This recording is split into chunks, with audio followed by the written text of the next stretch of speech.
So हे hello welcome back. तो कैसे मेरी यूट्यूब फैमिली। तो बहुत लोगों से आपका कमेंट आ रहा था की मराठी में ब्लॉग आहे का। तो मित्रांनो आज आपण मराठीमध्ये ब्लॉग शूट केलाय। तर मित्रांनो आज आपण थेट पोहोचलोय मांडवीमध्ये। हे पूर्ण ओव्हरव्ह्यू आज आपण दाखवण्याची कोशिश करणार आहोत। तर पाहू शकतो हे पूर्ण सुंदर से नजारा इथला आपण पाहू शकतो। इथूनच आपण थेट निघू आपल्या मीराच्या स्पॉटसाठी। तिकडे सुद्धा खूप इंटरेस्टिंग असं शूट आपल्याला पाहायला भेटेल। इथं पाहू शकतो आपली ही जहाज कशी खोल समुद्रामधून थेट चालताना आपल्याला पाहायला भेटते। यासोबत आपले मित्र असतील आपल्यासोबत आणि पूर्ण मोठी जहाज आपण पाहू शकतो। कित्येक कालीनपासून एकच ती जहाज पडून गेलेली आहे आणि आता त्याचे फोटोग्राफी सुद्धा खूप व्हायरल झालेले आपल्याला पाहायला भेटतात। तर आपला मिनी ब्लॉग कसा वाटला नक्कीच आपण कमेंट करा आणि जर असाच ब्लॉग आपल्याला पाहिजे असतील तर नक्कीच आपल्या चॅनलला सबस्क्राईब करा।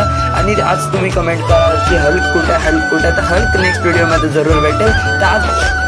तर हे शूट आपण मांडवीतलं पाहू शकतो। छोटासाच क्लिप आहे पण मस्त नजारा आपण पाहू शकतो मांडवीतला सुद्धा। भेटू नवीन व्हिडिओजमध्ये। तोपर्यंत जय श्रीराम, बाय बाय, टाटा।